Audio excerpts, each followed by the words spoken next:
My mom died 4 years ago, and my dad's engaged to Anne. Their wedding is 3 months away, and Anne has a tween daughter and a pre-tween son.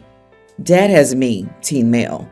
Dad and Anne want this wedding to be the start of a new family life for all of us, after loss, because Anne's husband, her kid's dad, died too.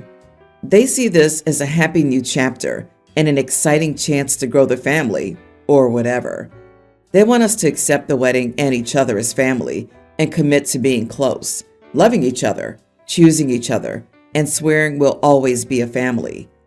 Anne's son is excited about it. Her daughter is a little more wobbly about it. She feels guilty about wanting another dad and us to be a family. A part of her doesn't want it. She admitted this in therapy that we're all going to. I'm not excited. I accept that my dad is getting married, but I don't accept the rest of the stuff they want. I don't love Anne or her kids. I don't want another mom or mom figure to take on that role that mom should have. I don't want to commit to always being there for Anne and her kids or to promise love when I don't think I'll ever love them. This isn't exciting to me. It's sad. It's crappy. It just reminds me my mom isn't here and I'll never have my family back. To me, this is Dad creating a new family, but not my new family. I told the therapist this. She wants this to be a discussion when the other kids aren't there, but so far Anne doesn't want any sessions that don't include her kids. The contract was mentioned in therapy. Our therapist tried to discourage it, but my dad and Anne said they wanted it to be more than just them, but all of us. They asked in therapy if we'd sign it, and I said no. I was the only one. Anne's kids looked sad that I said no. Anne looked offended and really surprised, and I don't think she realized someone could say no. My dad looked unhappy with me, but he didn't say anything. The therapist just wanted us to talk some more, and she asked us again, 5th time, if Dad, Anne, and I could just talk, or just me and Dad. Anne said no again. My dad wanted to know why I couldn't just say yes to him, and why I was refusing to do something minor that would make everyone else happy. He told me that one day in the future, I'll be so glad I was open to doing it, because we'll all be so close, and it'll be a nice reminder. Am I the idiot for refusing to sign a family contract during my dad's wedding? Not the idiot. My brother-in-law and his second wife tried to do this when they got married and blended their families 10 years ago. The kids wanted no part of it. They didn't like each other, but the parents went ahead with the marriage and the family contract stuff. Things never improved, and now my brother-in-law is getting a divorce for the second time. And refusing your individual therapy is a red flag. You poor thing. She sucks. Just to add my 2 cents, your dad shouldn't be calling this contract a little thing. It's a big promise to feel and act in a way you can't right now and may never be able to feel or act. Anne is a bully and your dad is a doormat. It's really that simple. She wants her way all the time, and he's willing to go along with whatever for peace. Don't sign the contract, and the next time you go to therapy, tell the therapist that this is the last meeting with you unless Anne allows you and your father to have a few private sessions. Anne doesn't want that because your dad is censoring what he wants to say in front of her kids, and Annie's controlling the narrative. If you're in touch with your mother's family, tell them what's going on and begin to formulate an exit plan for when you turn 18. You can easily find other ways to be malicious and compliant. The silent treatment, leaving when they try to get you involved in a family activity, refusing to call Annie mom, which I'm guessing is next. Good luck. I, 56, female, divorced my husband 2 years ago after 26 years of marriage. We have 4 kids and the split was amicable. He came out as gay and we mutually agreed to part ways. Changing my name wasn't a priority. Updating IDs, legal documents, and bank accounts would be a huge hassle. I still use his last name on official documents, but go by my maiden name socially. Recently, he got engaged to a wonderful guy. I've supported their relationship, but during my grandson's birthday party, my ex suddenly asked if I'd consider dropping his last name. His fiancée chimed in, saying it made him uncomfortable that I still used it. I was caught off guard and awkwardly joked that unless they wanted to spend hours in line at various government offices, I wouldn't change it. My ex didn't laugh. He insisted that it's about starting a new chapter and wants me to move on. The whole situation felt bizarre. It's never been an issue for 2 years, and now they're ganging up on me? After the party, my ex called and argued that keeping his name makes it hard for his fiancée to feel like they're starting a fresh life. I countered that our kids still use the same name, and it would feel strange for me to be the odd one out. What really hurt was learning from my youngest son that his fiancée feels threatened by my name, assuming I'm clinging to some claim on my ex. I've made it clear I have zero interest in rekindling anything. Still, it feels like I'm being pressured to erase a part of my identity. My ex admitted his fiancée is uncomfortable because he sees me keeping the name as a power play. I'm caught between trying to keep the peace and being forced into something just because his fiancée is insecure. They want me to go through the hassle of changing everything for their comfort. I told my ex that I'll consider it later, maybe after they're married and settled. But now he's furious, saying I'm being petty and selfish. My friends think I should stand my ground, but my kids are divided. One thinks I should just give in to keep the peace, while the other agrees that it's ridiculous to change it just because his fiancée feels insecure. I'm frustrated. I don't see why a name on some legal documents is such a big deal. They're making me feel like the villain. So am I the idiot for refusing to drop my ex-husband's last name, even though he's getting remarried? Not the idiot. Don't change your name. I had my ex's name for 22 years, and changing it is horrible. I have so much stuff in that name, but as you stated, it's your children's name, and you will always be their mother. If the fiancé has an issue, it's too bad. If you change it, you'll always be angry at him for forcing you, and if you don't, he'll have to get over it. Seriously, stand your ground on this one. It is horrible to change, and he's trying to take control of you and your life. If he wins this one, it'll be downhill from there with every choice you make regarding your kids and life events with the kids and the ex. I can just imagine the other demands he'll make if he wins this one. Exactly this. It's not just his name. It's the kid's name too. It's your family's name, especially after a 26-year marriage. I'm sure, like many women, she's had this last name longer than she's had her maiden name. It's who she is now. And it doesn't matter that they aren't married. A decision to change her last name is her decision only. It should honestly be a red flag about the fiancé that he wants to change that. And if they have such a problem with it, why doesn't the ex just take the fiancé's name? Nah, he won't change his name because it's who he is. Whereas I guarantee you that at some, probably subconscious level, he sees her name merely as an indicator of which man she's tied to. In some people's minds, women are never really their own people with their own identities, and this guy's now revealed himself as belonging to that club.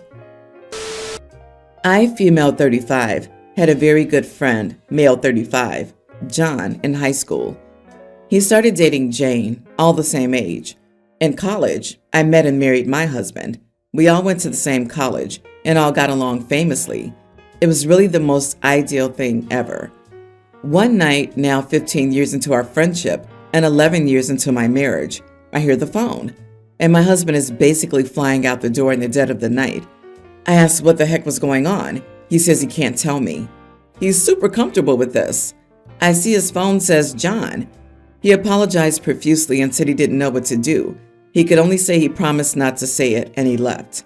I sat up waiting for hours, wondering what the heck happened. My mind was spinning. Long story short, Jane was cheating on John, taking illegal substances, and had a tubal ligation behind his back. John left her and gathered the guys to tell them. My husband came home and was surprised I was still there. Apparently, Jane was going to meet with me and the girls, but took illegal substances and passed out, messing up the plan to tell everyone equally. I confronted John, saying I had been friends with him before Jane, before anyone in the group. Not only that, but he got my husband to lie to me? Unacceptable. He said they agreed that Jane could have me in the divorce, so he didn't know what else to do. She doesn't have much family and now has few to no friends. John knows I've lost family members to drug addiction and the lies and hurt that come out of that. Jane has been using drugs, cheating, and hiding it for like 10 years. She admitted to this. John desperately wanted a big family. That's gone. They both knew this is not something I would forgive. Even if I did, it's my choice who I decide to have or not have as friends. I'm not property to split. I let it go because I knew John was devastated. They had been trying to conceive, and the whole time it was a lie. My husband and I had a talk. I don't approve, but he thought that I'd be getting my own call. I'd be confused and worried for minutes, not hours. Moving forward, John says I need to be there for Jane. He invites my husband out, but not me. We're also devastated that our whole social group is imploding. My husband went for a few outings to be supportive and give John time. It's been 6 months, and still no invites for me. John said he has nothing against me in this. Jane came clean, and no one in my group was suspected of covering up for her, etc. She simply asked for me, and it's the least he could do. The group is divided. Some say I should be there for Jane. I've known her most of my life, and they say she shouldn't start from scratch without any friends after a divorce, rehab, etc. On the secret tubal ligation alone, I just can't respect her anymore. I don't want her as a friend, but I'm the only one that she asked for. So they all decided you were the group's scapegoat. Your husband went along with it for 6 months, thinking they would change their minds. But since they haven't, will he drop the group since they dropped you? By the way, all those alleged friends would be pretty awful if they decided, presumably as a group, to just dump you and leave you to be Jane's cleaning crew? Especially since you're married to someone deemed worthy of staying in the group. What was the expected outcome? You would live the rest of your life on the fringe with your messed up ex-wife friend? Never again invited to anything? A pariah because Jane chose you? It's just weird. My next question is, what the heck was your husband thinking, leaving the darn house in the middle of the night and refusing to tell you why? If my best friend of 30 years told me not to tell my wife of 10 years where I was going in the middle of the night, my first response would be, hold on a second, I need to tell her that you just said the dumbest thing ever. And if he tried to tell my wife who she had to be friends with, he would have one less friend. I'm seething for you. What kind of high school musical Kardashian BS is this? Your husband is an idiot. He shouldn't be part of this split without you being on board as a team. He is acting like a teenage boy who has to be there for his bro, you know? Sit him down and explain that you're not okay with this division. Make expectations clear that you and him are first, then bros. My fiance and I are having a small wedding with only close family friends next month. We recently finalized the guest list. My soon-to-be stepdaughter, 21, was not happy to find out that her boyfriend would not be invited, but her older brother's girlfriend was. She's trying to make it seem like we're being ageist by not inviting him. I explained to her my reasoning for not wanting him there. They've only been dating for 11 months, whereas her brother's been with his girlfriend for over 3 years. Also, neither her dad nor I really know her boyfriend that well, whereas I've become quite good friends with her brother's girlfriend. Maybe she'll still be with this guy in 20 years and it'll be kind of sad we didn't invite him to the wedding, but most likely they won't last. And I'll be thankful that I didn't invite basically a stranger to my small wedding. We want our wedding to be small and intimate. My partner already has preteen kids and 3 grandkids, which takes up an already large part of our guest list. My younger sister's also not permitted to bring her partner of 1.5 years for similar reasons. She's angry at me for drawing the line and has complained to her dad, trying to get him to change his mind. Am I the idiot? If you only want family members at your small, intimate wedding, then your son's girlfriend doesn't fit the bill either. I'm not gonna lie. I would find it hilariously ironic in 10 years if your son is in the middle of a divorce with the girl who was good enough to invite, but your stepdaughter's insanely happy with the boy you shunned.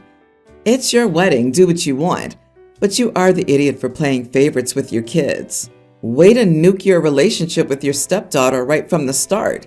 I'll add that her father is also the idiot for not standing up for his daughter and telling OP that the daughter's boyfriend will be attending. However, I think it is more likely that OP will wind up divorced in 5 years if she keeps acting like this. 5 years? That's optimistic. She's going to ruin her relationship with her future husband and his daughter. And if the brother and his wife are close with their in-laws, she's going to ruin her relationship with them. Alternatively, she'll drive a wedge between the siblings that will absolutely ruin every future family gathering. I predict The future daughter-in-law and her boyfriend will last longer than the impending marriage. Okay, this situation is really weird, and I'm feeling torn about whether I was wrong. My friend Sarah has always been into natural living, holistic health, and alternative methods of doing things. No judgment. We're friends because we respect each other's differences. Recently, Sarah got pregnant and decided to do a home birth, which I was all for and supportive of. I even offered to be there if she needed help. She was thrilled and took me up on the offer, saying she wanted me to be part of the birth circle. Fast forward to the day of her birth. When I arrived at her house, everything was calm and quiet. It wasn't until I asked Sarah's husband where she was that he pointed me to the living room. I walked in and she was literally sitting in a dark corner, in complete silence, clearly in active labor, but not making a single sound. It was unsettling to say the least. Turns out Sarah had been reading about a practice called silent birth, where women try to give birth without making any noise, as a form of spiritual discipline and to make the experience peaceful for the baby. It caught me off guard because she never mentioned this to me. All the other people in the room were just sitting around her quietly, and I was expected to sit there too, doing nothing, saying nothing, while she labored in silence. I don't know why, but the whole situation made me deeply uncomfortable. I felt like I was intruding or witnessing something too intimate. I couldn't relax or stop thinking that maybe she was in pain, but trying to force herself to stay quiet. After about 20 minutes, I quietly got up and left the room. Sarah's husband came out to ask what was wrong, and I told him that I wasn't comfortable and might not be the right person to be there. He seemed disappointed, but said he understood. Later, I got a text from Sarah saying that she was upset that I left and felt like I abandoned her when she needed me the most. She said that by leaving, I broke the sacred circle and disrupted the energy of the birth. I told her how uncomfortable the situation made me and that I didn't expect to be part of something so intense. Now she's upset, and some of our mutual friends are saying that I was in the wrong and I should have stuck it out for her sake. Am I the idiot for leaving? Not the idiot. Whatever you decided to do at that moment would have turned out to be wrong. A. Quietly leaving as you don't feel you're helping at all and you're discomforted. B. You stay through the whole thing discomforted, and it's all over your face that you feel, what the heck have I just witnessed? It's a no-win-win scenario.